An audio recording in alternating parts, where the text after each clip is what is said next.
Está no ar, vai começar. Sai desse banheiro! Só não esquece de limpar. Tire as crianças da sala! Tranque o leão na jaula. Pânico! Microfone ligado, convidado sentado. Ouve essa merda, senão nós tá desempregado. Pânico! Um programa tão sensacional. Sucesso até no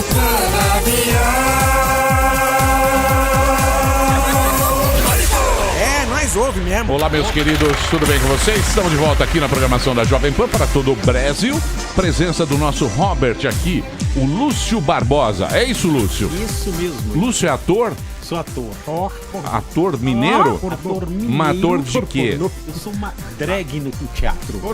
Ator pornô? Ator pornô. Faço uma drag no teatro que chama Pepeca. Ah, é humorista. Humorista. Chato pra caramba. É muito chato. Não. Hã? Esse não é o peça. Como é que é a voz? Oi, bem, tudo bem com Ei, você? gente, tudo bem, linda? Oi, gente, como é que tá? Tudo bem? Tudo bem, Eu sou uma Emília? drag. Uma drag, vim pra Sou São Paulo. Emília. Eu sou Emília. Emília. E você é quem? De Minas? Sou de Quanto Minas, você sou calça, Pepeca. tem essas interações? Quanto você calça? Faço o teste da varinha, né? Como é que é o teste da O varinha? teste da varinha é uma teste assim, o teste ele é Wi-Fi, ele é Bluetooth, ele é mandado pra NASA, sabe? Ele testa se você tá ativo sexualmente. Ativo? Ativo. Se você não tiver ativo, ele acusa. Eu sou um palito queimado. Na minha vai idade, dar certinho. um palitinho queimado. Não Vai dar acende nem... certinho. É E eu vou isso. fazer o teste agora lá na Comic Con. Vou testar todo mundo. Você gosta desses nerds da Comic Con? Na verdade, eu vou pra aparecer mesmo. Mas você vai traveco, de traveco? De traveco. É? De drag, Mas esse é um respeita. personagem. Porque é um desrespeito falar Não, traveco? mentira, brincando, zoando. É normal, traveco.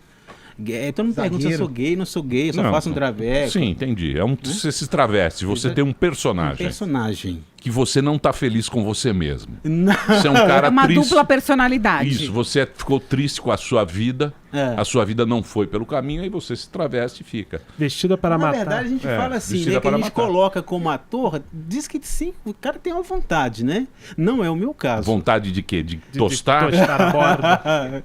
O Emílio Não é também uma- tem vontade. Muita vontade, mas é uma coisa muito problemática. Dá trabalho, Por né? quê? O processo De queimar a borda. O de queimar é um protocolo, você tem que fazer protocolo complicado. Batizado. Você tem É vontade, complicado. Emílio, de se vestir de drag? Não, de queimar a toba. Eu Ah, só de queria. queimar. Eu tô numa idade que eu já passei de todas as coisas, certo? Certo. Você tem que fazer tudo na vida que a vida.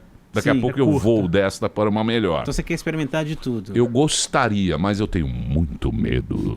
Muito medo. Você quer ficar com a Pepeca? Como a Pepeca? Ah, a Pepeca traveca? Não, obrigado. Obrigado. Eu ia ter medo. Aí já passaria dos limites. Eu Tem quero que começar com alto nível, né? um rapaz. Um Paulo Pringles. Uma coisa assim, Um leve. cena da vida. Você Ah! Neninha tá aí, ó. Cena da vida. Deixa eu passar aqui. Você tem algum serviço, Lúcio? No YouTube? Quer passar o serviço ou não? Eu tenho meu Instagram, O Instagram dele. Passar o que é cheque. @PepecaBH. Pepeca é PPKBH. Pepeca BH. Pepeca com K. Entra lá. Ou Pepeca você com pode KY. achar a nossa produtora, que é a Capa Égua Produções. É isso aí. Capa Égua. Seja bem-vindo, Lúcio. Obrigado. Muito Lúcio Barbosa, de Belo Horizonte, aqui com a gente. Quem você convidou, Couve? Muito bem. Hoje teremos um papo sensacional. Sensacional. Hoje nós vamos falar com ele, Bruno Garchagen. Exatamente. E Felipe Moura Brasil. O Felipe Moura Brasil vai estar aqui. O que nós vamos falar hoje? Sobre privilégios, Emílio. Inclusive, Privilégios. nós vamos É o usar... seguinte, pare de acreditar no governo. As pessoas sempre acreditam. E ele vai estar aqui hoje provando para você que não devemos acreditar. O Pare de Acreditar no Governo, foi o best-seller, o livro passado dele. Esse ano ele lançou também esse livro que está na sua mão, que chama Direitos Máximos e Deveres Mínimos, que fala do festival de privilégios que assolam o Brasil. Então hoje o papo vai ser esse, a gente está usando a hashtag Pânico contra Privilégios. Então mande sua pergunta para participar conosco. Muito bem, Paulinha. Obrigada. Seria bom se você fosse assim, falasse somente o necessário. Mas eu posso falar ia mais, ser- Emílio. Não inclusive. precisa. Ele é um Você dos viu o que mais você falou? importantes intelectuais Você falou brasileiros. somente, não é, Senna? É que nem o motorista, né? Fale somente. Exatamente. Frase do ônibus. Fale somente o necessário com o motorista. Eu vou me esforçar. É isso aí. Muito bem. Vamos trabalhar então, Senna? trabalhar. Você tem alguma frase bonita de efeito? A frase é que o pessoal saiba pensar com sabedoria para não se arrepender depois. É isso. Aí. As mulheres da leite. Muito bem, meus amores, estamos de volta aqui na programação da Jovem Pan. Hoje um programa sensacional, porque temos, além do Felipe Moura Brasil, que fazia Salve, tempo que não salve. vinha aqui. Como é que você tá, Felipe? Já tava com saudade, amigo. Ainda Tudo bem, ainda bem. Eu achei que você tava bravo com a gente, Que isso? que o Haddad deu uma regada pra você. Mas aí é problema dele, não é nosso. Ele deu uma regada, você que tava aqui Pois é, Você sempre. revelou aqui. Eu não ia falar nada, né? Porque o programa é seu, então... Não, meu Eu não. fiquei feliz de você trazer essa informação a público, né? Sim, Acho que ele porque... preferia... alguém Caras que não- falaram, velho. Hã? Do quê? Eu achei que era uma coisa sigilosa. dos bastidores. O Haddad? O Haddad ele não quis olhar na sua cara, ele tava bem. Não sei por quê também. Mas não adiantou nada, também perdeu de qualquer jeito, né? Veio aqui, falou, conversou. O do Volta fez a musiquinha com o violão na casa do Caetano e não rolou. É, mas hoje você está aqui e hoje teremos uma grande entrevista, porque ele já esteve aqui na outra vez lançando o livro, mas temos aqui ele que está lançando Direitos Máximos, Deveres Mínimos, o Bruno Garchagen. Aqui está ele. Aliás, os Garchagen é a única família que existe alemã Garchagen. Você sabia disso ou não? Não existe outra no mundo. É verdade. Você sabia disso? É? Nós temos um livro da família que mostra desde que a família nasce no século XIV. 1300 e tralalá. É a única no mundo. Só tem uma. Só tem ele de Garchagen. Só existe Se essa eu fizer família. alguma bobagem, Você tá ferrado. Vamos Você tá atrás ferrado. Não posso tem outro no botar mundo. outra família. E o livro dele é Os Direitos... Ele lançou aqui aquele do Pare de Acreditar no Governo. Exato. E ainda devemos não acreditar no governo? Claro, sempre. Sempre, né? Uma posição prudente é jamais acreditar no governo. Você acha isso? Claro, eu tenho certeza absoluta. E por que a gente tem... É o quê? É uma válvula de escape a gente eleger um novo governo? Não é isso. Quer dizer, faz parte de um processo político você eleger governos, poderes executivo e legislativo.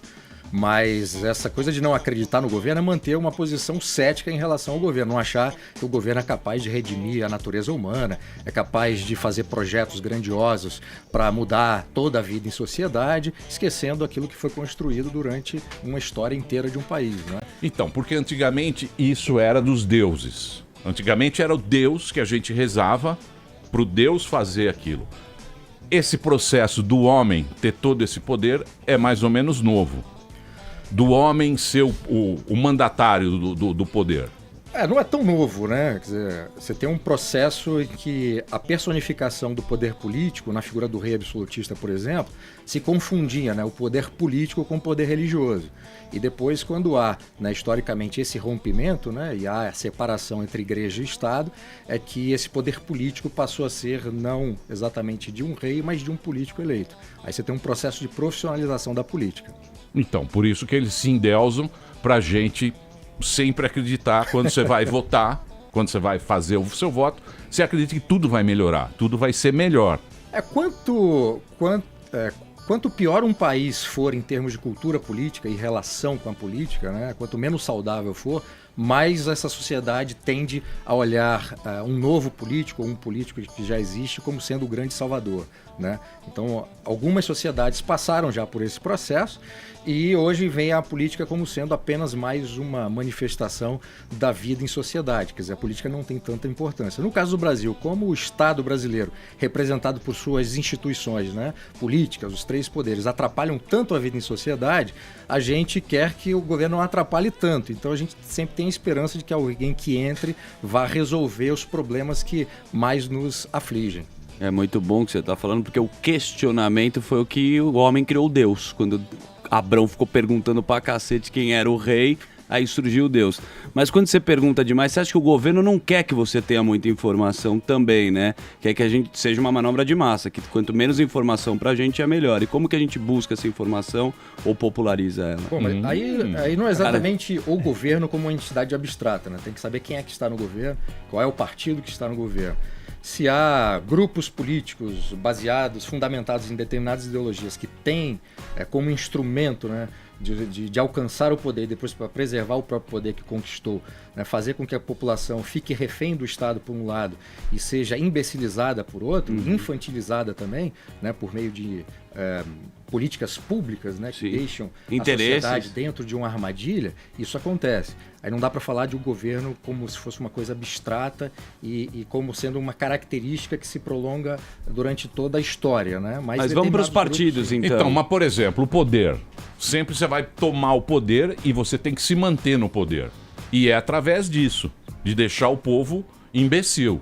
Nem todos os grupos não tem políticos, como você ter um povo muito espertalhão e você porque ser um daí mandatário. O cara toma o poder. O cara vai a tomar. inteligência faz do cara. Mas aí depende do projeto político que essa figura política ou esse partido represente, né? Vamos citar os partidos, então, pra gente entender qual são o PT, qual que é? O que você acha? O PT fez isso claramente, quer dizer, a começar por aparelhar o Estado brasileiro. Colocou pessoas do PT em todas as áreas do governo federal para que essas pessoas ou servissem como espiãs ou transformassem aquelas instituições políticas ou agências estatais como sendo correia de transmissão para que o PT continuasse no poder e não perdesse esse poder, né? Isso é feito pelo discurso, pela pauta? Isso é feito por uma série de coisas, né? Primeiro, com a construção de um discurso, uma construção de uma narrativa e depois, quando chega ao poder, com a instrumentalização do Estado, ou seja, você transforma o Estado num instrumento de ação do partido.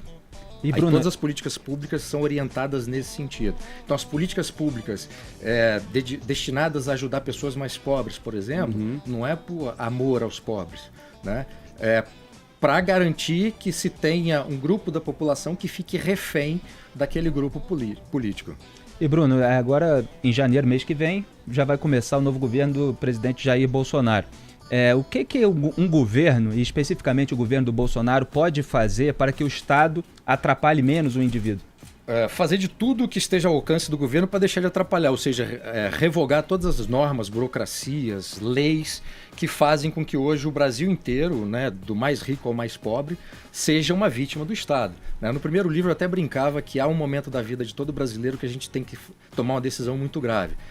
Ser vítima do Estado ou servir ao Estado se transformando em funcionário público.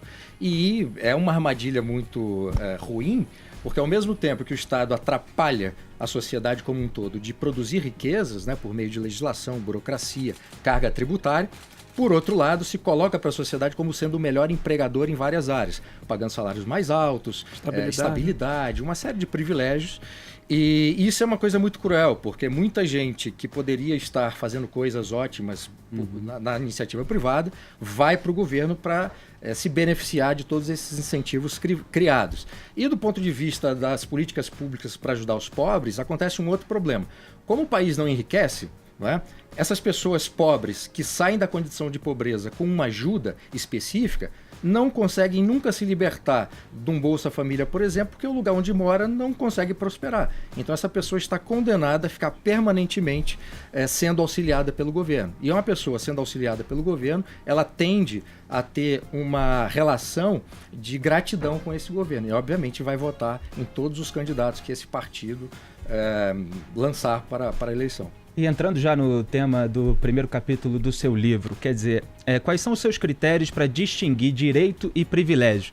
Eu imagino que na cabeça do ouvinte haja uma impressão de que ambos estão previstos em lei, mas o privilégio seria uma extrapolação indecente do direito, que acarrete uma obrigação mais pesada ainda para os outros pagadores de impostos, por exemplo. Qual é o seu critério para fazer essa distinção? Há inclusive uma justificativa de tentar desculpar um privilégio que se tem porque está na lei, né? A gente ouve isso de forma muito recorrente. Bom, está na lei, então não é exatamente um privilégio. Mas a distinção que eu faço, que é baseado na ideia de direito natural, é a seguinte: o direito é tudo aquilo que vale para todo mundo da sociedade. Ou seja, todas as pessoas têm que ser beneficiadas ou atendidas por esse direito.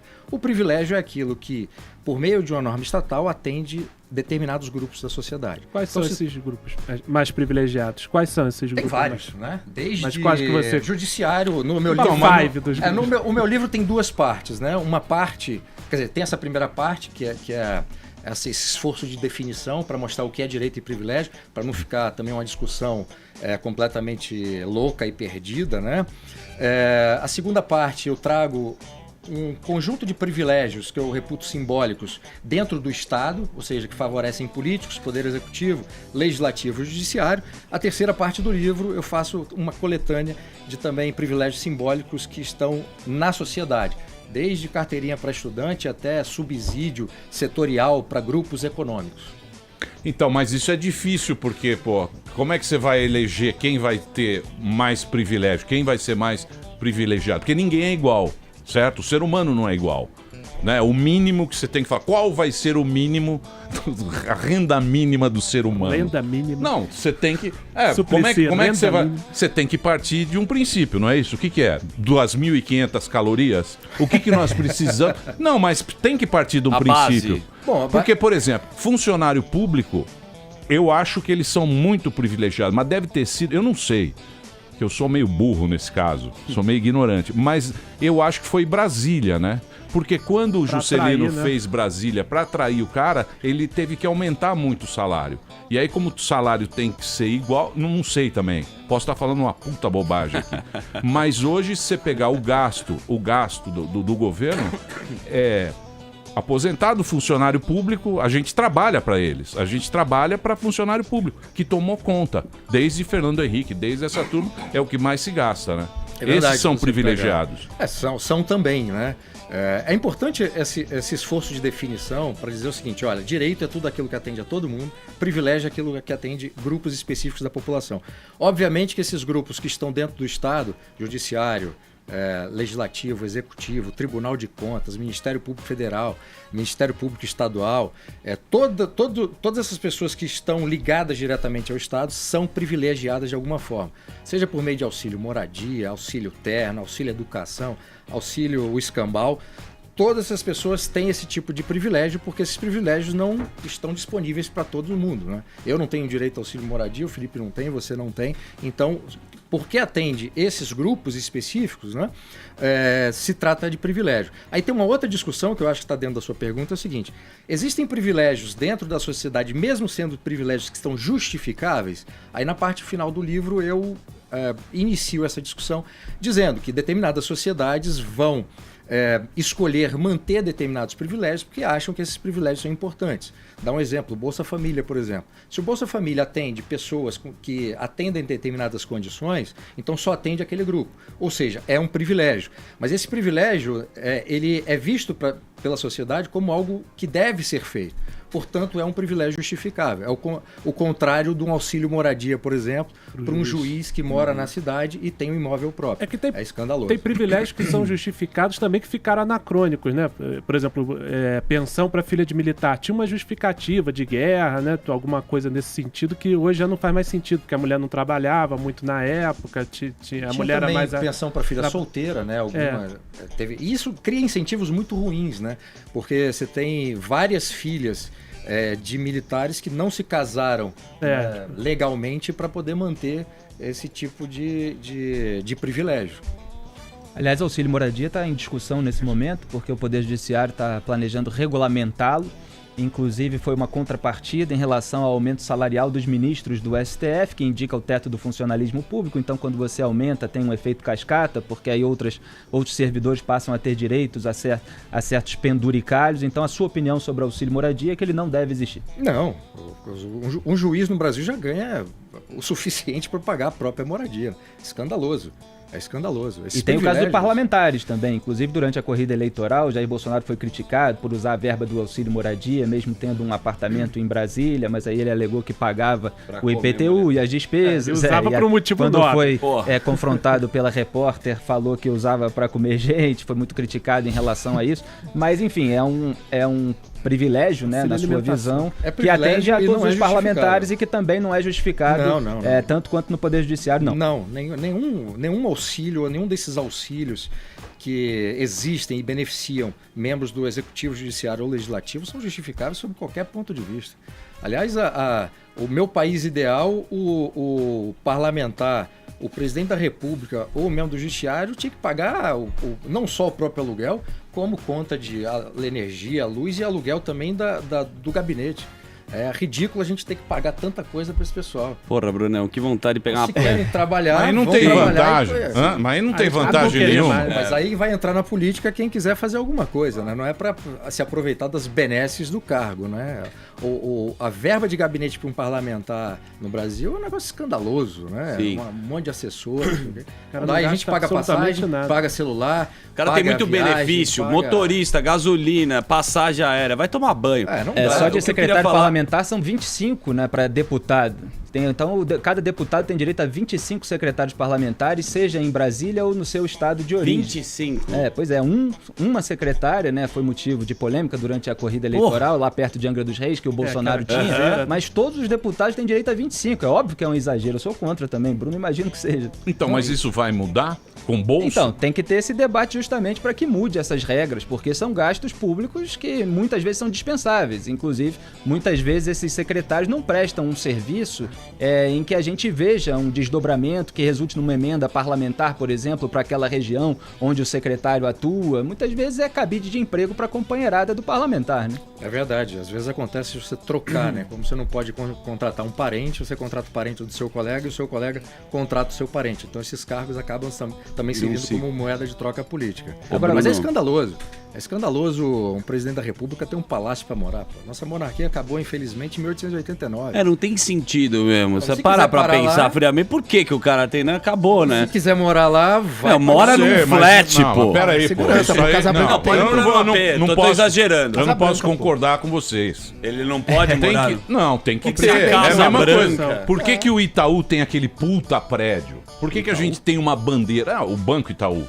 Pra mostrar o poder do negócio. Tá bom, o presidente da República precisa ter um palácio. Podia mas ser pega um Fórmula 1, pô. Você não vai dar moral pro cara. Um Airbnb. Podia pegar um Airbnb. Não pode ser. Aí você não valoriza. Mas o primeiro-ministro da Inglaterra mora É verdade. Mora em frente à praça. E a rainha? Ó a rainha. Sim, Primeiro-ministro a rainha é chefe de Estado, não é chefe de governo. O equivalente ao presidente da República no Brasil é o primeiro-ministro que mora no lugar onde é também onde ele trabalha.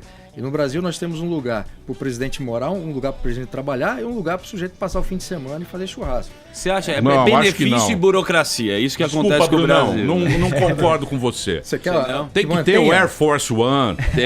Tem que ter, pô. Não, isso é uma outra coisa. O cara não tem o Air Force One. Seu país não o presida, meu. Eu estou discutindo outra coisa. Eu estou discutindo que você ter 3 residências para o presidente da República em Brasília, eu acho escandaloso. Faz um prédio menor, aquilo funciona, sede do governo e moradia. E não precisa ter granja nenhuma para jogar Granja futebol. do Torto. Pô, uma bolinha, um churrasco. Pão com pro cara manteiga. relaxar. Uma casa em Atibaia. A questão muitas vezes é definir o grau, né? próprio- Porque o Emílio está falando, por exemplo, avião para o presidente se deslocar, muitas vezes é importante, ele realmente precisa se deslocar com facilidade, é possível argumentar por esse favor. A questão da segurança, acho que todos concordamos que o presidente da República precisa morar num lugar que haja uma segurança capaz de evitar qualquer ataque a ele. Então tem alguns pontos que são Agora, inquestionáveis. Não, A questão eu nem entro nessa discussão. a questão é fazer possível. tudo da maneira mais econômica Claro, possível. não, o avião Chefe não de tem cozinha. problema, mas você ter 3 imóveis daquele tamanho em Brasília, Aliás, minha sugestão era privatizar Brasília, transforma aquilo tudo em Las Vegas, né? Seria uma Já boa apostam ideia. muito e roubam dinheiro. Tá? Volta Uma boa com ideia, o uma poder boa federal ideia. para o Rio de Janeiro, É. aqui para São Paulo, para os políticos ficarem com o bafo do povo no cangote. Você acha que esses caras que estão indo lá, mesmo o Bolsonaro, porque o Bolsonaro é um cara, eu já teve várias vezes aqui, um cara que me parece ser muito simples. Almoçou com a gente na Dirce. Tiozão do Raider. Tiozão, é um tiozão, almoçava com leite aqui, no chinelo, faz sentava os aqui na churras. Dirce, gostava da Dirce, elogiava a comida e tal, e não sei o quê. Um cara Serviu simples. lá um café coado com pão lá Cara para John simples, Bolton, cara sensação simples. americana. E nós temos os novos deputados, senadores que vão entrar lá. Quando o cara entra naquele clube do Senado, o clube do Senado é maravilhoso. Sem charuto. Não, é maravilhoso, porque você tem planos de saúde para toda a família. É um negócio, sim. é um Do negócio, Einstein. é um negócio fantástico. Você tem tudo assim na sua mão. Quando você entra nesse clube, são só Ninguém quer 80. sair de lá, né? Você não quer sair de lá, Felipe. Você acha que o cara ele vai ficar contaminado por isso, Picado. ô Bruno? Por esse... Como é que eu vou te falar? O Glamour. gosto, Isso é vida de gosto- Marajá. sedução a sedução do do luxo, clube das é facilidades. isso. O gole da vaidade. Eu acho que é uma tentação, mas eu acho também que ao mesmo tempo o Brasil está mudando e uma parcela desses políticos que se elegeram para a Câmara e para o Senado já tem uma cabeça diferente com relação a uma certa prevenção de não se deixar seduzir por essas benesses e privilégios do poder. E tem, acho que principalmente, uma visão distinta do que é o Estado brasileiro, as atribuições que devem ser cumpridas pelo Estado. Eu acho que esse grupo vai inclusive, bater contra os privilégios. Eu acho que sim. Obviamente não dá para falar de todo mundo, né, porque eu também não conheço todos os que foram eleitos. Uma parcela sempre vai se deixar encantar por isso, mas eu acho que uma turma aí que se elegeu defendendo ideias liberais ou conservadoras, alguns dos quais vieram aqui no Pânico, eu acho que já tem uma compreensão diferente disso, eu acho que não vai se deixar seduzir, não. E se deixar seduzir, a gente vai estar aqui para criticar e dar porrada, né? É isso Então, aí. mas o que é o liberalismo? Você não acha que isso é muito mais cultural? Porque eu acho que a gente, brasileiro, a gente não tem essa ideia, esse conceito cultural de liberalismo. A gente é dependente, a gente sempre aprendeu a ser dependente da autoridade. Vou te dar um exemplo. Eu estava assistindo um documentário que tem um americano. O americano ele gosta muito da ideia liberal, dele cuidar da vida dele fazer o que quiser com a grana dele, com a propriedade dele.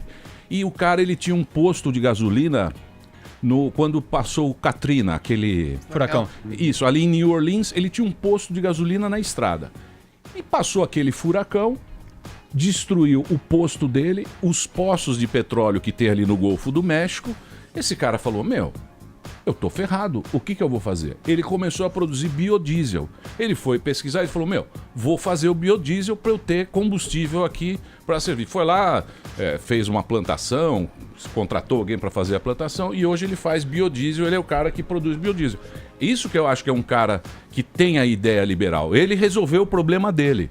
Não precisou alguém falar, olha, faça biodiesel, uma campanha para fazer de biodiesel ou ter um plano para ter o biodiesel. Você não acha que isso a gente não tem? Não, eu acho que isso a gente tem. Você deu um exemplo de empreendedorismo, né? Quer dizer, que floresce e ajuda um país a prosperar com esses atos individuais e empreendedores quando você tem um país menos intervencionista. E quando essa intervenção menor, ela é qualitativa e não prejudicial, né? Vou dar um exemplo simples. Se você tem um país como o Chile, que você abre uma empresa pela internet no intervalo de 1 a 2 horas com custo baixo, e no Brasil você tem que levar quase 2 meses em média para abrir uma empresa, é o mesmo tipo de intervenção, só que uma é qualitativa, porque você faz pela internet. Então, tem que resolver isso daí, tá ok? Isso daí tem que resolver. Claro que mas claro que vai resolver? Eu acho que sim. Essa equipe econômica do Bolsonaro é muito boa, né? Uma perspectiva de pró-mercado, de liberdade econômica, né? Que isso, enfim, para não ficar muito na coisa da teoria aí pro dia a dia do afegão médio, né? Isso afeta diretamente a vida nossa, né?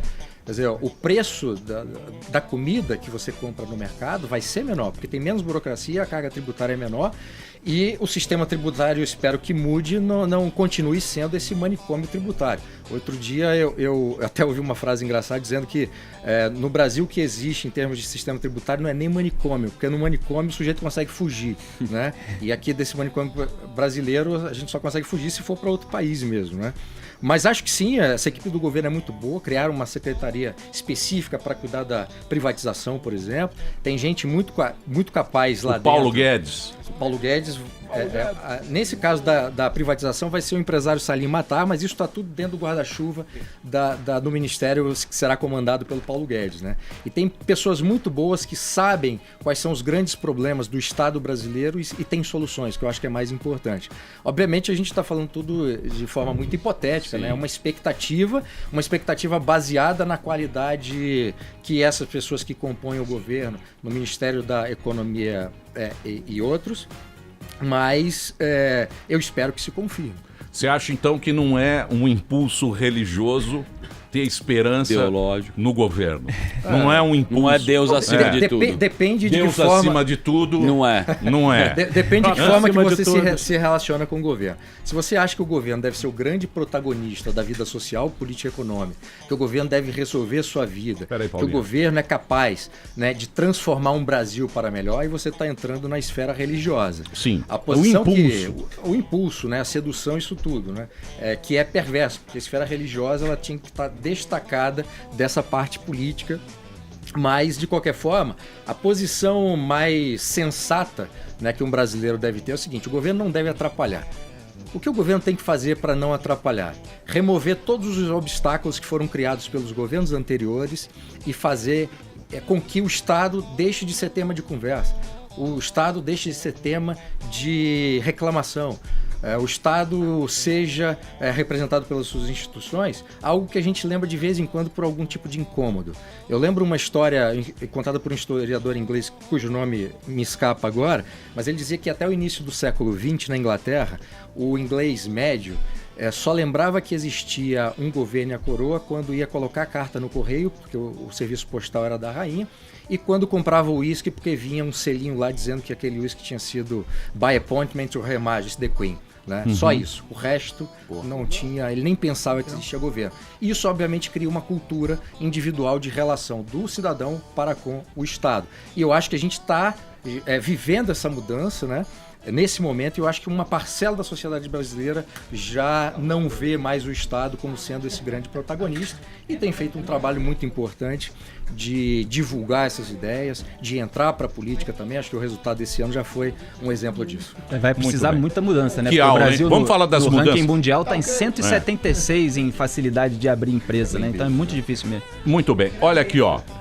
Tá aqui o livro do Bruno para você comprar agora online. Tem aí, você pode comprar nas livrarias online ou então na Amazon. Na Amazon, lógico. Porque vamos falar depois tem que ser na Amazon. da reforma. Só na Amazon, só tem não, tem nada, tem Submarino, tem Saraiva, Livraria tem um monte. E daqui a pouquinho a gente volta com essa aula que o Bruno tá dando aqui e a presença do Felipe Moura Brasil para a alegria de Paulo. O nosso Escala, hein? loverboy da Jovem Daqui a pouquinho a gente volta. Sebrae Digital com Marta Gabriel. E o nosso tema hoje é a experiência que um negócio cria a partir dos seus produtos e serviços. No mundo VUCA, tudo que puder ser digitalizado e automatizado será. Nós transferimos cada vez mais para a nuvem digital livros, conversas, fotografias e tudo mais que puder ser transformado em bits. Nesse processo de automatização, passamos a valorizar aquilo que nos humaniza, especialmente momentos que nos trazem prazer e nos ajudam a viver melhor. Em outras palavras, experiências. Nesse cenário, produtos e serviços tornam-se apenas coadjuvantes da experiência, e isso é uma grande mudança de foco nos negócios. Duas dimensões principais de experiências devem ser consideradas: a do usuário e a do cliente, conhecidas respectivamente como UX e CX, siglas desses termos em inglês. A experiência do usuário refere-se ao uso de um produto ou serviço, enquanto a do cliente refere-se à interação com todos os pontos de contato do negócio, atendimento, uso do produto, pós-venda, tudo. E as tecnologias digitais podem ser grandes aliadas da experiência, pois aumentam a precisão de mensuração e possibilitam interações mais sofisticadas, além da predição de comportamento para antecipação de ações, com o uso de inteligência artificial. E como está a experiência do cliente da sua empresa? Aqui é Marta Gabriel para o Sebrae Digital e saiba mais sobre o Dicionário da Transformação Digital em youtube.com/Sebrae.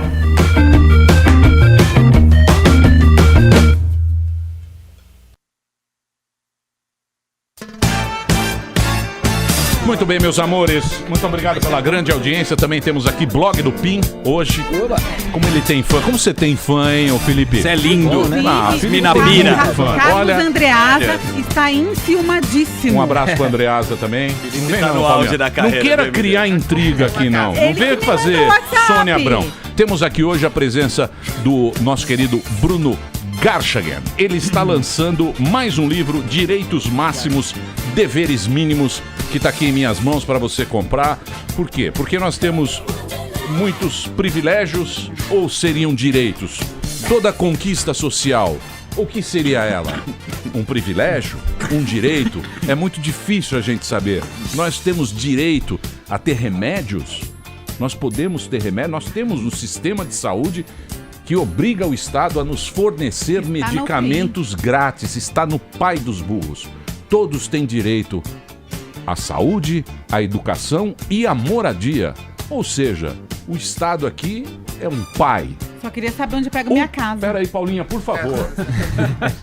O problema é saber até onde esse pai pode nos fornecer essas coisas.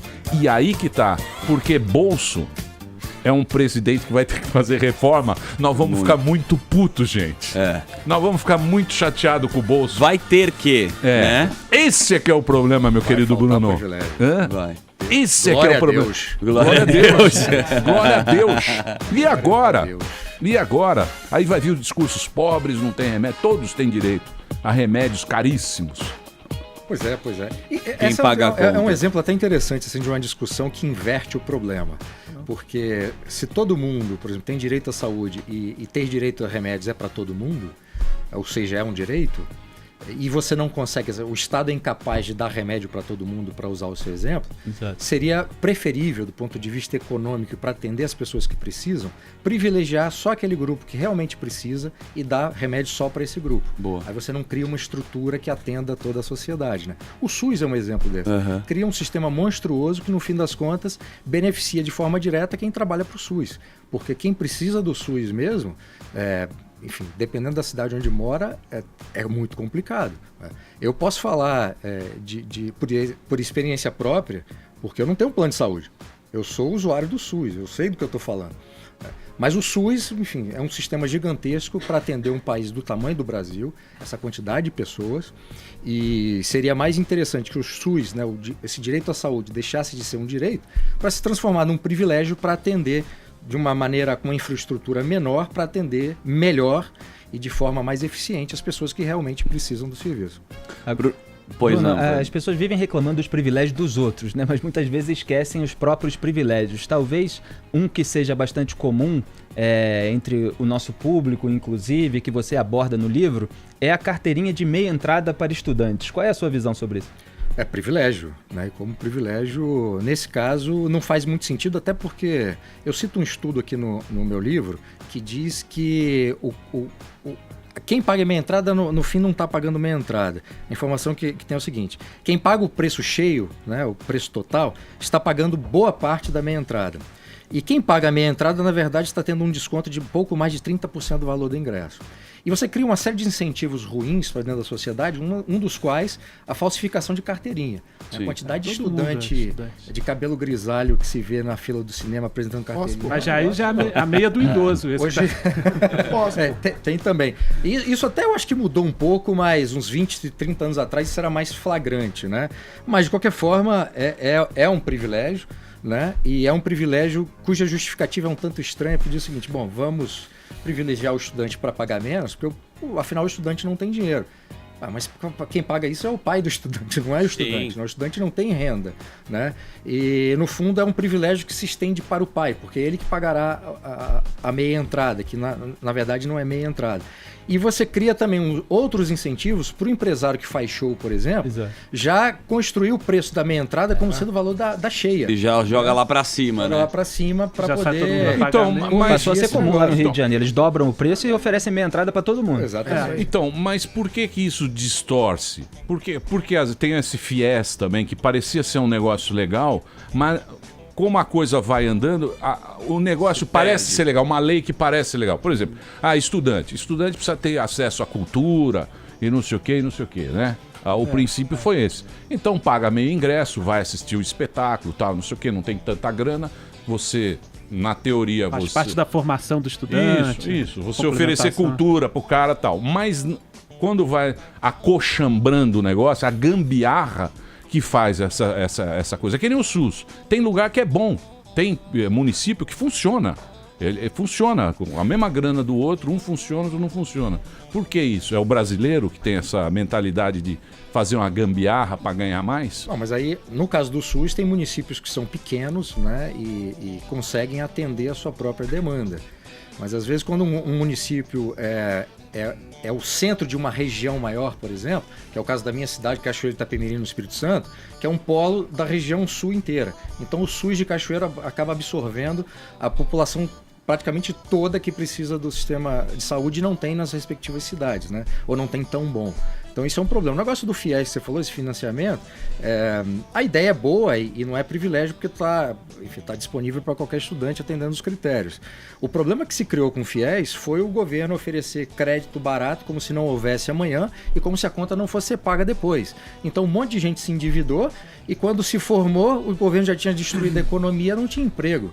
Então a conta não fecha, né? Você pode até fazer um programa como esse para que o estudante possa pagar a sua faculdade, tenha um tipo de empréstimo com taxa subsidiada.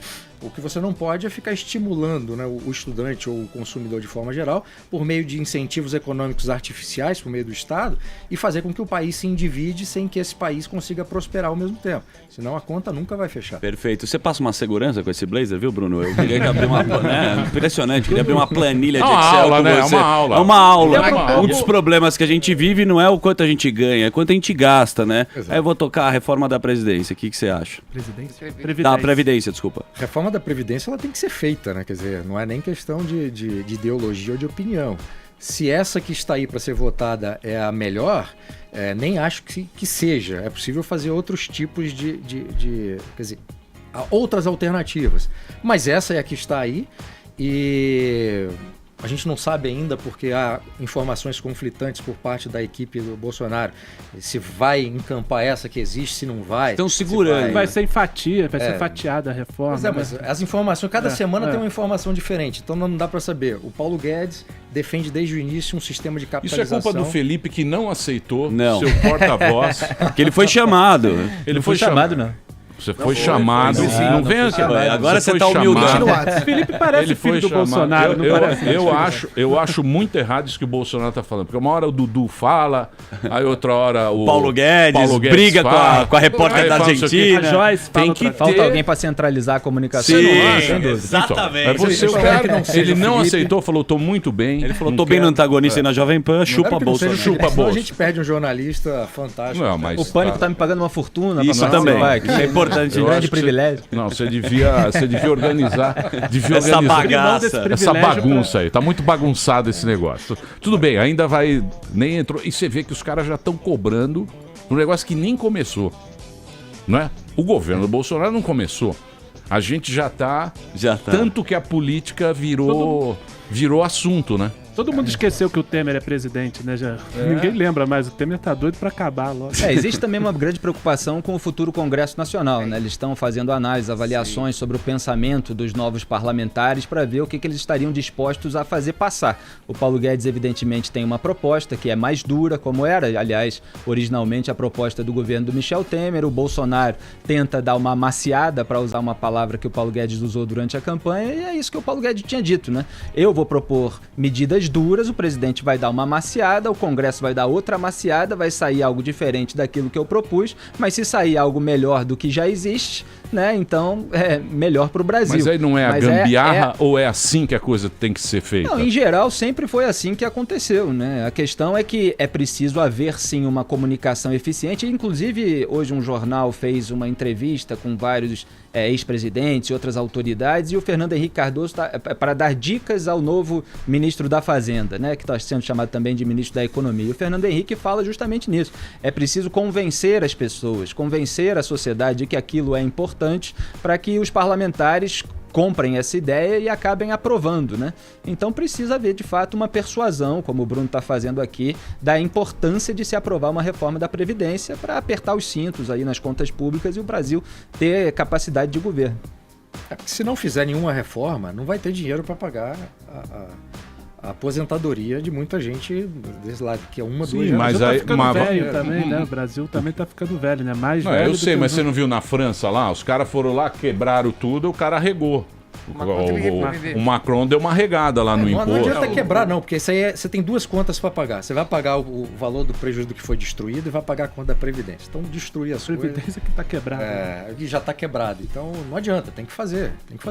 Durante muito tempo, os políticos que se sucediam, tanto no governo federal quanto no parlamento, no Congresso, empurravam aquilo com a barriga, como se aquilo não fosse um problema, né? Não queriam assumir o custo político disso. O Bolsonaro tem essa vantagem, ele não tem problema em assumir custo político. Aliás, acho que toda a vida política dele foi isso, inclusive na campanha ele deixou muito claro. Agora, claro, quem vota é o Congresso, não é o presidente da República.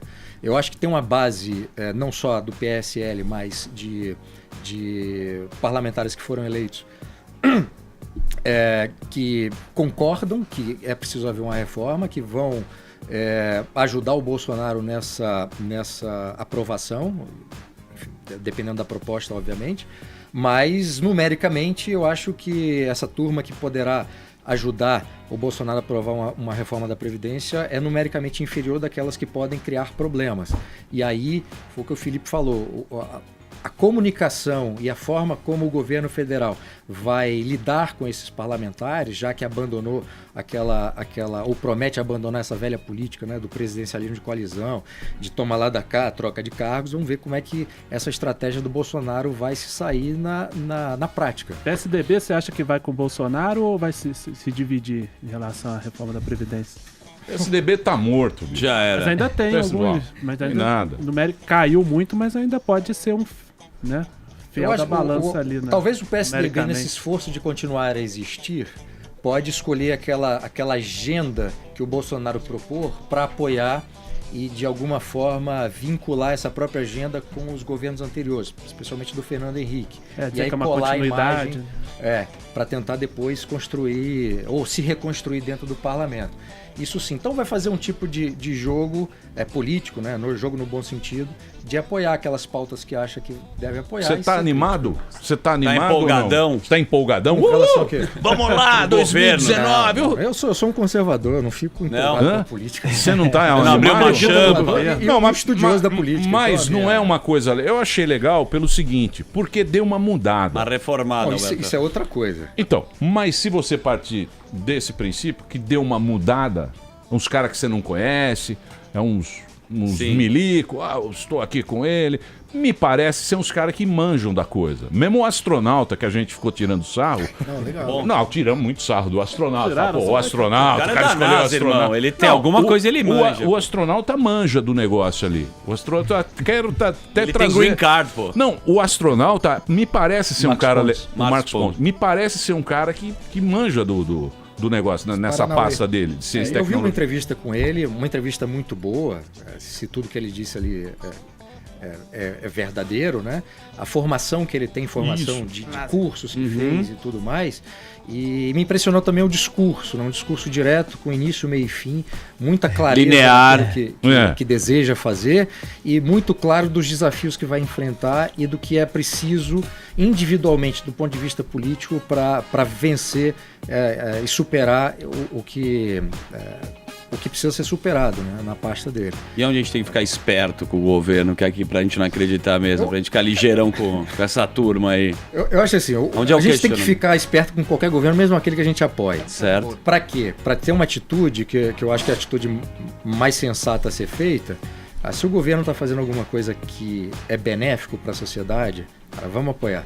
Se o governo está fazendo uma grande bobagem, é pau. Né? Então. Não dá muita moral pra governo. Os caras estão. Pode dar moral. Ficar mitotô, mitotô, calma aí, pô. Chega Agora de vamos mitotô. trabalhar, pô. Mas vai continuar. Legal, não pode chega, mais. chega de Já arminha. foi. Chega de Já foto foi com arminha. Já foi o negócio. Agora senta na cadeira e faz. Não é isso? Agora, Não é o 01, porra. Dá uns tapas na cara do Bolsonaro desafio, e fala né? trabalho, Não irmão. é isso, Bruno? Vai ter que mostrar resultado, Senta mostrar lá e faz resultado. agora. Acabou mitotô. Mas esse negócio da empolgação que você perguntou, Emílio, tem duas coisas que eu acho interessantes. Eu acho que até falei na vez anterior que eu vim aqui, que é o seguinte: o que me deixa mais impressionado no bom sentido, e é uma luta que eu venho fazendo, sei lá, 10 anos, viajando pelo país, dando palestras nas universidades públicas e privadas, e 2009 era terra arrasada, ninguém queria ouvir falar disso aqui não. Liberdade econômica, conservadorismo. Eu e alguns amigos, Diogo Costa que esteve aqui, trabalhamos juntos, a gente viajou pelo país dando palestra. Professor de esquerda boicotava a gente, falava que ia tirar ponto dos alunos. Departamento não liberava a sala para a gente poder fazer a palestra. Era um negócio assintoso, né? E para conseguir gente para organizar os nossos eventos, que era um seminário com 4 pessoas, era muito difícil, não tinha gente. Né? E teve situações ridículas de ter mais gente na mesa para falar do que público. Teve uma palestra que a gente deu, éramos em 4 na mesa, tinha 2 pessoas. Eu saí da mesa, fui sentar do lado dos 2 para ficar 3, 4 para tentar equilibrar o negócio, porque tava constrangedor. Né? Então o país está muito diferente. Né? Você tem uma grande parcela da sociedade brasileira que está vendo a política, está vendo o governo de uma maneira diferente. E isso me deixa muito otimista. Muito animado com o que vai resultar na política. Mas se você pegar bem assim, você pega lá os intelectuais, tu tem esse viés da canhota, é tudo meio Haddad. O Haddad vem aqui e fala bonito: olá, tudo bem, meus queridos? Estamos aqui porque eu estive lá em Harvard, não sei o que e tal. Aí você fala: porra, bicho, e a prefeitura? Não, mas você tem que entender a conjuntura do momento, aquele momento do... Eles falam muito bonito, mas chega... que eu acho que aconteceu. O discurso é bonito, mas ele não funciona na hora da prática, entendeu? É verdade. Tem uma coisa que eu acho mais cruel, tanto dos intelectuais, dessa inteligência e dos políticos, que se acostumaram a fazer discursos com conteúdo vazio simplesmente para passar uma mensagem retórica que no fundo era vazia. E quando ascendiam ao poder na prefeitura, não sei o quê, e falhavam miseravelmente, como foi o caso do Haddad, que fugiu aqui, arregou pro Felipe Moura Brasil. Mas ele veio. Mas a gente fez uma pressão pra ele. Não, o Felipe não veio porque persona não grata. Né? Com muito orgulho. Mas o que nós vamos fazer? Não me misturo agora. Mas aí quando falham miseravelmente, quando estão, né, no Poder Executivo ou Legislativo, aí transferem a culpa para outra pessoa. Né? Sim, delega. Aí está sempre transferindo a culpa é das receitas que não foram altas, a culpa é não sei o quê. Mas todo político faz isso no final, né? É difícil. Explicações maravilhosas. Sim. É difícil assumir seu belo. Mas, Bruno, mas você... Mas essa coisa... o que é a principal que eu ia falar, só para concluir o raciocínio, é o seguinte. Intelectuais, inteligência e políticos se descolaram tanto da vida real, do dia a dia, da vida do afegão médio, que a própria existência que era expressa nesse discurso era completamente diferente daquilo que a gente via no dia a dia. E quando essas pessoas estavam em posse de comando de poder político, elas tomavam atitudes mais para atender aquela bolha ou seu partido do que propriamente para atender a sociedade.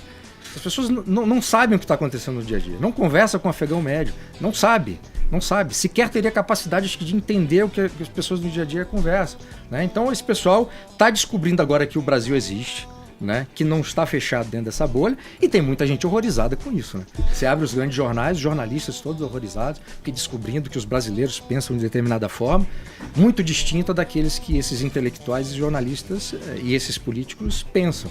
Olha só, o Pepeca aqui tem uma pergunta para... Fala, Pepeca. O que você quer, Pepeca? Pô, Pepeca. Pergunta lá pro Zema lá. Não, eu quero fazer uma pergunta séria. É saudável? Ó o mineirinho. Quero fazer uma pergunta séria. Queijo. Fala, Nerson. Uma pergunta séria. É saudável para o povo brasileiro criar uma expectativa em cima de uma nova figura, de uma nova imagem, igual estão fazendo com o Bolsonaro? Isso pode trazer alguma consequência tanto para a população ou tanto para o governo dele?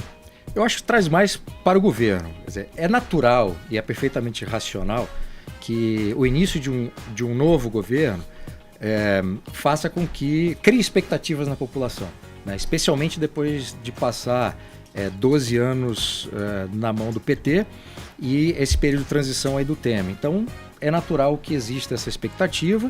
Uma parcela dos eleitores do Bolsonaro durante a campanha alimentou uma expectativa, a meu ver, excessiva, mas eu acho que nem esse perfil nem era a maioria que votou no Bolsonaro.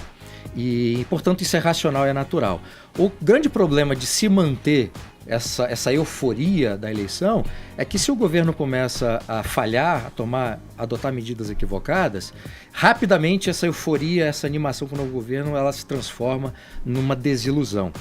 E tanto a euforia quanto a desilusão, ainda mais quando há essa queda abrupta, funciona contra o governo. Então essas pessoas vão passar de um período de euforia para um período de desilusão que se transforma numa crítica muitas vezes destrutiva. Bruno, você falou... O problema vai ser desmontar também a máquina, né? Esse também é o problema. Eu posso fazer um break? Dá uma aula. Meu, essa palestra é 200 pau. É o precinho, ó. Você tá brincando. É caríssimo. É o preço da do Lula, né? Essa palestra aqui, vocês estão brincando. Meu, tem gente aqui gravando pra... Ó, tá aqui o Bruno, tá lançando esse livro novo aqui. Pode comprar online ou na sua livraria. Eu já tô com o meu exemplar aqui. Daqui a pouquinho a gente volta e também o Felipe tá aqui com a gente. Já a gente volta aqui na programação da Jovem Pan. A natureza é grande. Muito bem, meus amores, de volta aqui na programação da Jovem Pan. Hoje uma presença ilustre. Aqui, ó, Bruno Garchagen. Aí você me pergunta, quem é Bruno Garchagen? É simplesmente um dos melhores do Brasil. Doutorado, mestre em Ciência Política, Relações Internacionais no Instituto de Estudos Políticos da Universidade Católica Portuguesa, pela Universidade de Oxford. Bonito. Você tá brincando o quê? Formado em Direito, pesquisador, palestras de R$200 mil por todo o Brasil. E hoje ele nos traz aqui a presença aqui para os ouvintes do Pânico, lançando o seu livro que está aqui em minhas mãos, que é esse aqui que você tem que ter uma seleção especial de exemplos da confusão que se faz entre direitos e privilégios. Tá aqui, ó, direitos máximos, deveres mínimos. Felipe Moura Brasil, blog do Pinha, que está com muita gente fã dele, elogiando. Sim. E você vai fazer a próxima pergunta. O Felipe aqui. já tinha fã antes de se tornar famoso, agora tem... Não, o Felipe tá impossível. Tá impossível. E o cara uma manda fila bem, de né? mulheres atrás. Tem fã-clube. O cara manda bem. Só mulheres direitas. Os pingos nos is às 18h30. Tereza da Rádio, Dirce, depois a gente passa ali. Vai lá. Ô Bruno, você falou da turma de esquerda ter uma dificuldade de sintonia com a população nos últimos anos e um dos maiores motivos de sintonia do Jair Bolsonaro na corrida eleitoral com os eleitores foi justamente a bandeira da segurança pública. Há um cansaço em razão da criminalidade crescente no Brasil com a leniência com o crime. E muitas vezes a gente vê o pessoal da esquerda tratando o bandido como vítima da sociedade. O seu livro aborda privilégios dados aos criminosos. Eu já abordei isso também em muitos artigos. Eu me lembro de uma cobertura que eu fiz de uma votação lá na Assembleia Legislativa do Rio de Janeiro, cuja cúpula hoje está presa, né? E que é muito emblemática essa votação, Emílio, porque eles aprovaram, apenas com 3 votos contrários, se não me engano, o Vale Transporte para familiares de presidiários. Então, quer dizer, você é morto, o seu parente não ganha vale transporte nenhum para visitar no cemitério. Se você for atingido por uma bala e for para o hospital, ninguém ganha vale transporte para visitar no hospital. Agora, o familiar do preso ganha lá um vale transporte bancado pelo Estado, né, obviamente com dinheiro dos pagadores de impostos, para ir visitá-lo na cadeia. Então, isso eu acho que é um tipo de privilégio. Agora, existem outros, o auxílio reclusão, que foi chamado também de bolsa presidiário. Qual é a sua visão sobre isso? Você imagina, a pessoa comete um crime e depois a vítima é obrigada a pagar pelo privilégio criminoso. É inacreditável, né? E a segurança pública isso é uma coisa interessante, né? A segurança pública é um problema crônico do Brasil já há décadas, né? Não é de hoje. E finalmente um presidente da República, um candidato a presidente da República resolve assumir essa pauta como sendo prioridade.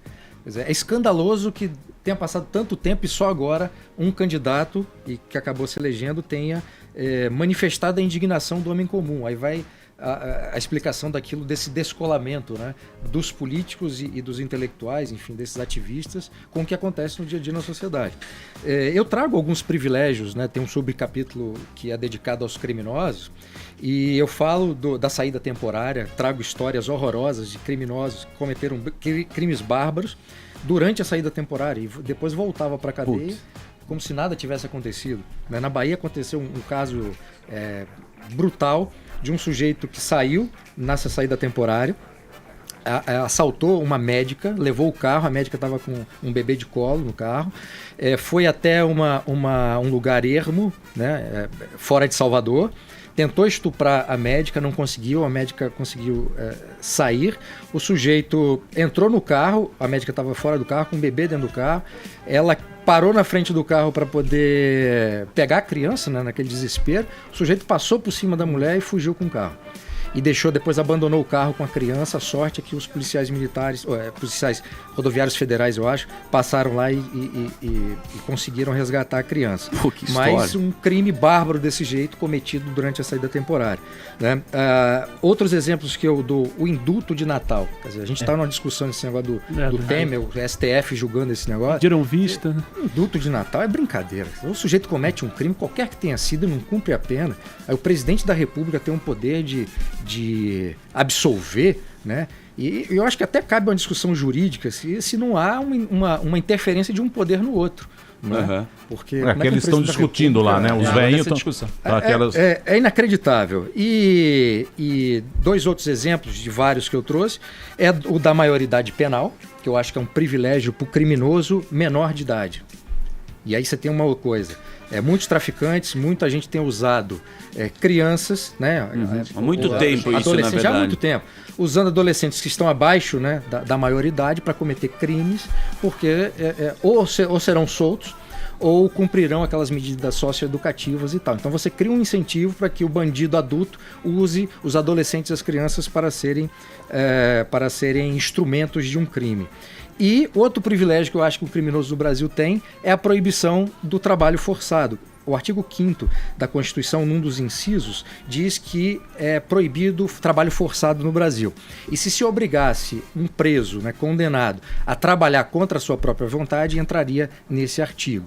Ou seja, o sujeito comete um crime, vai preso e não pode trabalhar para sustentar o próprio sistema. Então nessa parte dos criminosos, eu trago alguns desses privilégios. Obviamente, um ou outro eu forço a mão para estabelecer uma discussão, né, nos outros capítulos também, mas é inacreditável que os criminosos condenados tenham tantos privilégios. Tem uma coisa que eu nunca entendi, que é por que quem tem curso superior tem direito à prisão especial. Isso tem uma lógica? Tem alguma coisa ali por... Eu até trato disso no livro, nesse capítulo dos criminosos. Também é um negócio inacreditável. O seu sujeito andou em um banco de universidade, tem direito a isso. Isso, na verdade, foi lobby de algumas corporações, né, que queriam um privilégio, né? Se o criminoso não se misturar, uma vez eu perguntei cometesse um crime, não podia ficar na mesma cela do que o Zé Galinha lá que roubou uma margarina ou assaltou alguém na rua. Não tem sentido, né, meu? Não tem sentido. Uma coisa totalmente Agora, elitista. e o Sérgio Loiro? Qual a sua opinião? Sérgio Loiro? Eu queria saber do Sérgio. Você falou até, não sei se você deu uma Loiro. pincelada, porque ele falou que ele tem auxílio moradia, e ele é um cara, pra mim, na minha humilde opinião, que é a possibilidade de salvar o... Eu adoro o Sérgio Loiro. O Sérgio Loiro. Eu acho que ele vem com tudo. Sérgio Loiro é do esquema, Sérgio Loiro é o apelido que ele tinha em Curitiba. Poucos conhecem ele. Não é que é difícil. Ele era surfista, Sérgio Loiro. Essas coisas, você tem que pensar... Eu tenho uma esperança. Você não tem uma esperança no Sérgio Loiro? Não, eu já tenho uma outra esperança. Eu acho que tem que ter uma grande guerra mundial. Sim, mas... Diminuir, destruir tudo e recomeçar. Porque aí é difícil. Porque é muito difícil você falar o seguinte, por exemplo, leis trabalhistas, né? É uma coisa que, porra, quantos anos você luta pelas leis trabalhistas? Não é? É uma vitória do trabalhador. O trabalhador antigamente era escravagista. Não, é vitória do trabalhador não, é vitória dos grupos, sindicatos e tal. Então, mas foi lá, fomos na rua, período de 8 horas. Isso aí, Emílio, PCO. PCO. Não foi bem assim, não. Você tá romantizando essa história aí. Como não, pô? Como não? O PCO, quem bate cartão não vote patrão. Vamos lá. Contra burguês, vote 16. Isso, contra burguês, vote 16 e tal. Isso aí é uma coisa de anos pra você conquistar, pra você ter um trabalho, pra você não ser um escravo. Não é? É muito difícil você, de repente, tirar isso em benefício da grande sociedade. Porque a gente sempre, o nosso pensamento sempre é individualista. A gente sempre olha para o nosso umbigo. A gente não olha para a sociedade, para o Brasil como um todo. Você concorda ou não? Você entendeu? Um caramanchão. Não, você não olha como um todo. Você olha pra você, você fala, porra, eu vou me ferrar aqui. É verdade. É por isso que os privilégios não acabam, né? É difícil. Mas nessa questão, como em tantas outras, eu acho que é o seguinte: o que se deve pensar é. Essa legislação trabalhista, ela ajuda as pessoas ou ela prejudica? Então, ela prejudica porque custa caro pro patrão contratar e você ganha pouco por esse meio de campo aí. E tem uma coisa adicional. Se o sujeito é demitido ou sai da empresa, especialmente em períodos de crise econômica, ele não consegue outra colocação. O trabalhador, ele é lascado pela legislação trabalhista, porque é muito difícil, é caro e difícil contratar, e depois para você dispensar um trabalhador também é complicado. Então toda essa estrutura jurídica que existe hoje deu uma melhoradinha com essa reforma trabalhista. Vários incentivos já foram corrigidos e melhorados com essa reforma. Não era a reforma ideal e tal, mas eu acho que é um processo. Mas o problema ainda existe, né? Sim. Então, se você pesa na balança, essa legislação trabalhista, ela está ajudando o trabalhador ou está prejudicando em quantos por cento? Você vai ver que, no fundo, a legislação trabalhista só ajuda mesmo o sindicato, que agora se lascou também por conta do fim da obrigatoriedade do imposto sindical, né? Só uma observação. Quando você fala aí leis trabalhistas, por exemplo... Calma aí, o Nelson da Capitinga. O Nelson da Capitinga, você tá muito... Você entra no programa. Você tá muito meninão. Vai, fala. Você fala em leis trabalhistas, por exemplo, um trabalhador hoje, no Brasil, ele não sabe com quantos anos ele vai aposentar. Ele tem essa incerteza até hoje.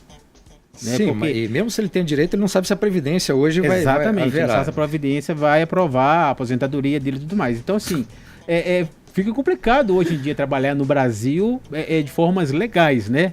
Carteira assinada, fichado, porque você não tem um respaldo futuro, o que vai acontecer, né? Muita gente não consegue hoje investir numa previdência privada. E aí? Sim, mas há um problema que é anterior a isso, né? Para você ter carteira assinada, é preciso que a economia esteja funcionando para as empresas contratarem. Se as regras que existem são para desincentivar os empresários a contratar, então esse trabalhador sequer chegará a ser formalmente contratado. E está aí o fenômeno todo ano se fala disso, da informalidade, né? Da informalidade na economia, né? O que não é nenhum problema em si mesmo, né? É uma forma com que nós brasileiros aprendemos a lidar com essa série de burocracia de regras que atrapalham o trabalhador, né?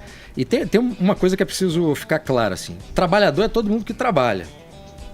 E a imprensa e as pessoas reproduzindo essa ideia da imprensa tende a falar como sendo trabalhador simplesmente aqueles que têm carteira assinada, né? E não são, né? O empresário, o dono da empresa, também é trabalhador. Ele não tem carteira assinada, ele é o dono da empresa, mas também é trabalhador. Essas discussões, elas têm que sair um pouco dessa coisa apaixonada, que cega um pouco a gente, para você pegar os dados, né? E as informações que existem. A legislação, toda essa estrutura jurídica, a Justiça do Trabalho, atrapalha ou ajuda o trabalhador? Nas pesquisas que eu fiz, acho que muito mais atrapalha do que ajuda. Mas países assim... Mas aí que tá o negócio. Porque é o seguinte, a gente nunca teve vivendo num país assim. Sempre o Brasil foi desse jeito. Então, quando você tem a perspectiva de uma mudança na economia, por exemplo, de ser menos burocrático, do negócio funcionar, a gente nunca viveu isso aqui no Brasil. Não, pelo menos... Sim, essa coisa, a CLT, por exemplo, ela começa com Vargas, né? Então, aí também você quer voltar aqui no tempo do Império, pô. Não, mas isso é ontem, né? Não, historicamente... A gente normal, 37 o afegão. Claro. O afegão... E durante o Império, muito menos ainda, porque aí não tinha Justiça do Trabalho, não tinha nada disso. É que nem o governo de direita, a gente também nunca teve um cara de direita. Não, a gente já teve. No século XIX, primeiro... Mas não vem no século XIX. A gente está em 2018. Mas o Brasil 2018. começa com nós. O Brasil não, começa a gente já tá indo pra Floripa no Réveillon. A gente quer saber o que vem. Não vem com o professor Vila aqui. Não, me diz então... Professor Vila, nos anos 30... Os militares, pô. Então me diz uma coisa. O Brasil começa quando? Pra eu ter a sua referência histórica. Na vida, a turma. A turma é nós. É nós. O que? Collor? 88. Começa em Collor? Vamos pegar... Para eu entender o seu Nova exemplo. República. Não, eu digo a moçada. A moçada agora... Você falou que nunca teve um governo de direita. Não, né? teve Não, Você se referindo aqui a período militar e Eu redemocratização. digo agora, tinha os milico. A partir do fim do regime. A partir do Collor. Certo, não teve. Não teve. Ah, o Então, Collor os- era, não? O quê? Essa Collor não era de geração direita? que ele tá falando. O né? Collor Acho tinha que um discurso nos últimos 60 inicial anos. na campanha e no início, logo no início do governo, um discurso liberal pró-mercado, De que abertura, logo se né? revelou, né, que o que ele queria mesmo era que o país servisse a ele. Mas no Collor não. Fernando Henrique também não. O Fernando Henrique social-democrata, né? à esquerda. Mas privatizou, teve política neoliberal. Né? Veja bem, a social-democracia, ela na Europa e aqui no Brasil e em alguns lugares da América do Sul, usou instrumentos liberais para resolver problemas específicos. Fernando Henrique e outros governos aqui na América do Sul não fizeram privatização porque ideologicamente achavam que privatização é muito melhor do que o governo cuidar daquilo. Exato. É que o Estado brasileiro estava quebrado e precisava de Teve que dinheiro fazer. e queria se livrar daqueles abacaxis. Foi isso. Então o fato de alguns governos adotarem instrumentos pontuais liberais não significa que esses governos são liberais. Exatamente. Então. Ele queria fazer caixa em tempos de crise. Tanto que o economista ligado ao PSDB, o Gustavo Franco, saiu do PSDB e escreveu uma carta dizendo que estava cansado daquela hesitação tucana em defender as ideias pró-mercado. E aí foi ser coordenador econômico do programa de governo do João Amoedo no Partido Novo. Né? Partido Novo que elegeu lá o governador de Minas Gerais, o Romeu Zema. O Zema. Então, esse cara é um cara novo. O Esse é a Zema, esperança. o Bolso. O Bolso não, Paulo Guedes, né? O Bolso é milico. Tem as ideias de militar lá e tal. Mas esse Paulo Guedes é um cara que tem esse pensamento, né? O Paulo Guedes e a E equipe que muito ele reuniu, nervoso também. Muito nervoso com a nervoso, repórter da Paulo Guedes. Argentina, pô. Porque oleoso, né? pra... Pele oleosa. É uma característica, até onde eu sei, né, de informações que me chegaram, é uma característica própria do Paulo Guedes, enfim, ele tem aquele perfil, né, que eu acho que facilita a convivência dele com o Bolsonaro. Nossa, imagina os né? dois. Aí se dá uma discussão no mesmo diapasão, digamos assim. Sim. E como o Mesma Mourão, frequência. né, o Mourão, então eles têm ali uma sintonia que eu acho que para um governo e para você vencer também, superar, e a pergunta que você fez no início da entrevista, Emílio, como é que você resolve todas essas amarras dentro do Estado brasileiro? Se você não tiver uma coragem individual e vamos brigar, vamos para cima, então você não faz. Porque todo mundo arregou. Todo mundo arregou. O Fernando Henrique arregou. O Fernando Henrique fez privatização lá e tal. Mas a conjuntura era diferente. As commodities estavam bem. Tava aquele esquema que fizeram tal. Que o Brasil ficou estabilizado. Tinha oportunidade de fazer ali. Todas essas reformas. Sim, o próprio Barba, porra. O Barba foi lá. Todo mundo falando bem do Barba e tal. E o Bolso agora, ele tem também a imprensa meio jogando contra. E gringa também. Porra, ó que absurdo. A minha sogra é sueca. Aí ela ligou desesperada, falou: gente, como é que vocês estão vivendo no Brasil? Os cubanos foram embora, não tem mais médico no Brasil. Meu Deus. O que está acontecendo? Vocês têm que ir embora daí. Eu falei, puta, ó como é que é o esquema. Chega distorcido. Você, seu esquerdinha. Você acredita nisso? Desesperado. Eu falei, não, fica calma. Mas que é isso. Mas as uma informações turma, tudo zoado. que chegam para outros países, que chegaram durante a campanha do Bolsonaro e tal, e estão chegando neste momento de transição, são as piores possíveis, né? O Bolsonaro é o capeta chupando manga. Né? Capeta Principalmente na Europa, né? Sim, a Europa não sabe muito bem lidar com uma figura com o perfil do Bolsonaro, né? Porque a memória histórica dos europeus, quando vem alguém como Bolsonaro, já puxa logo pro Mussolini, pro Hitler. Experiências traumáticas que aconteceram outro Acho que dia. quem votou no Bolsonaro pensando... Não, Deixa eu só terminar. E quando você tem informações que saem do Brasil pintando o Bolsonaro com essas características, para um europeu, assusta. Muito. Né? Todos os anos eu vou participar de um evento acadêmico em Lisboa, em Portugal, realizado pela Universidade Católica Portuguesa. E este ano, em junho, eu estive lá também participando desse evento e, cara, o assunto, né, era a eleição brasileira e muita gente me perguntou do Bolsonaro, mas já vinha perguntando com todas essas informações que a gente lê na grande imprensa brasileira. Bolsonaro fascista, niilista, misógino, né, taxista, não sei das quantas e tal. Taxista. Essa história toda. Né? Então a pergunta do já Uber tão vinha bravo com o Bolsonaro. com toda essa carga, né, daquela imagem caricatural que foi construída. Quando eu explicava quem era o Bolsonaro, as pessoas, Pô, mas será que é isso mesmo? Porque a descrição que eu fazia do Bolsonaro era diferente daquela que elas estavam lendo ou na imprensa brasileira ou na imprensa internacional, né? Basicamente, o Bolsonaro era alguém que construiu a sua carreira política representando uma corporação, os militares, né? Então estava ali para cumprir uma função específica. Quando começa a viajar o país para se lançar candidato, ele começa a ser cobrado, a ter respostas a respeito de questões sobre as quais eu tenho certeza que ele nunca pensou. Economia é uma delas. Quando ele começa a ter que dar respostas, ele vai consultar as pessoas que estão ao lado dele para ter algum tipo de conhecimento e informação mínima que seja, né? E ele fez uma coisa que eu acho que foi muito inteligente do ponto de vista político, que foi, a todo tempo, revelar a ignorância dele sobre determinados assuntos, a começar falar a verdade pela economia, né? A sorte dele, nossa, é que ele estava cercado de pessoas que tinham conhecimento dessas ideias liberais e tal no ponto de vista da economia, e que essas pessoas foram fundamentais para fazer a cabeça do Bolsonaro, fazer a cabeça é muito forte, mas para apresentar a validade, né, dessas ideias para melhorar o país, e o Bolsonaro depois se aproxima do Paulo Guedes. Então não foi o Paulo Guedes que injetou liberalismo econômico no Bolsonaro. O Bolsonaro já chega se aproximando do Paulo Guedes com essa boa vontade com relação às ideias da liberdade. E aí ele assume como agenda política, né, essa parte de agenda de pró-mercado, pró-liberdades, uma visão diferente que ele tinha do Estado brasileiro. Isso tudo se constrói num tempo muito curto, né, que foi durante a campanha. Mas, repito, eu acho que foi fruto, primeiro, de uma ignorância que ele tinha, e foi buscar informações, e as pessoas que estavam do lado dele, graças a Deus, deram boas sugestões. Isso foi bom que ele montou um time, né? Ele tá montando um puta time. Exato. Ô, Bruno, por que ele tem uma intuição política também muito boa. Por que você acha que as pessoas têm medo do Bolso? Por ser um militar?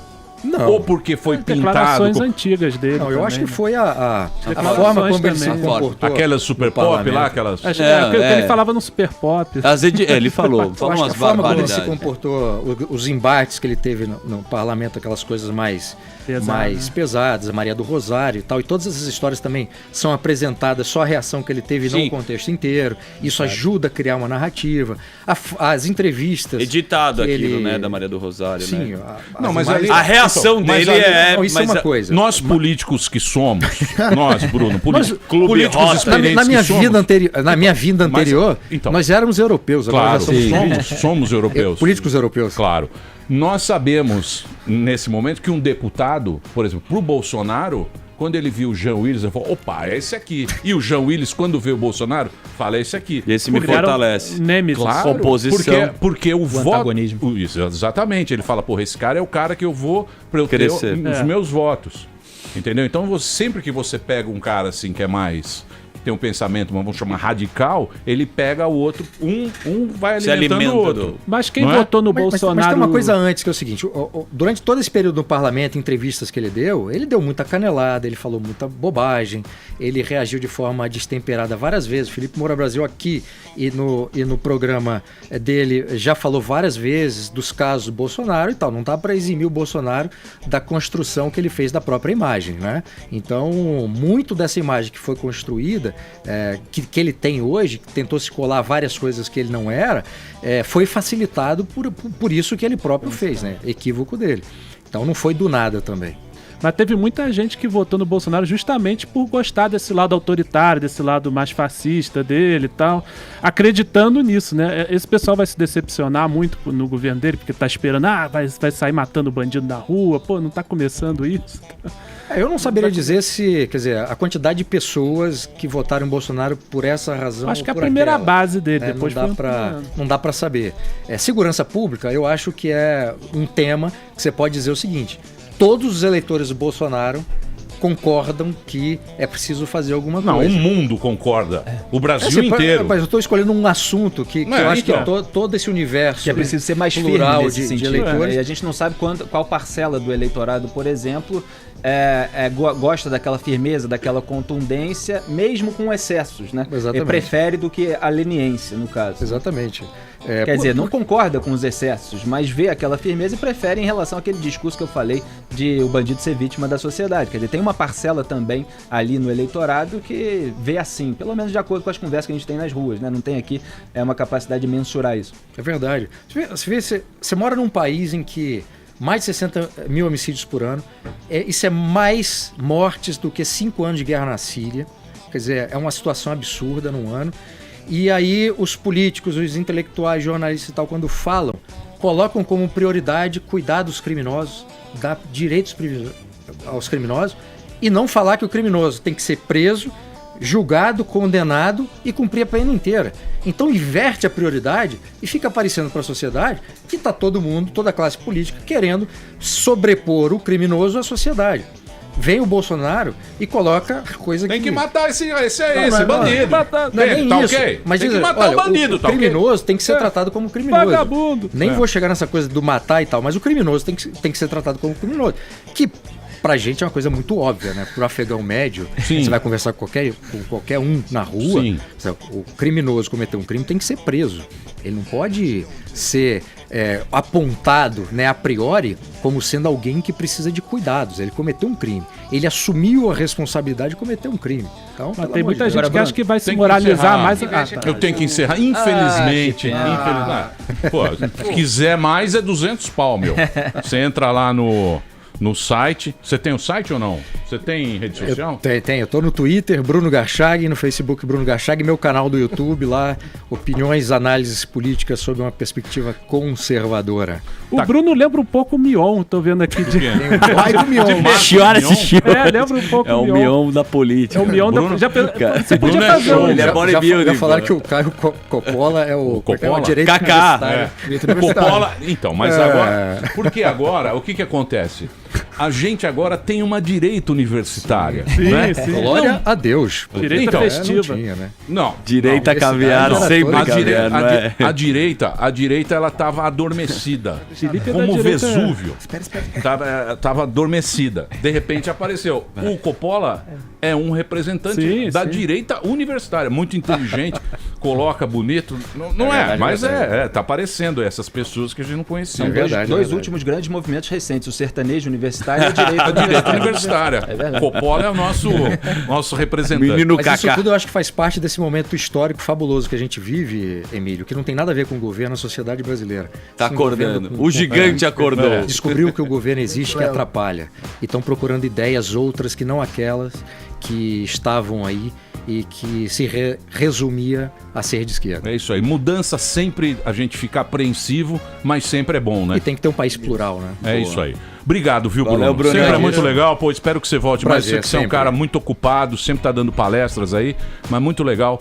E o nosso querido Felipe, sempre que você vem aqui, Grande amigo, obrigado, Felipe. amigo. a Sempre uma honra, audiência sempre um prazer. gosta muito de você, das suas coisas. Sabe que nós somos fãs seu lá do Pingos nos Is, lá todo dia. Tamo junto. Na Jovem Pan. Obrigado, viu, gente? Valeu.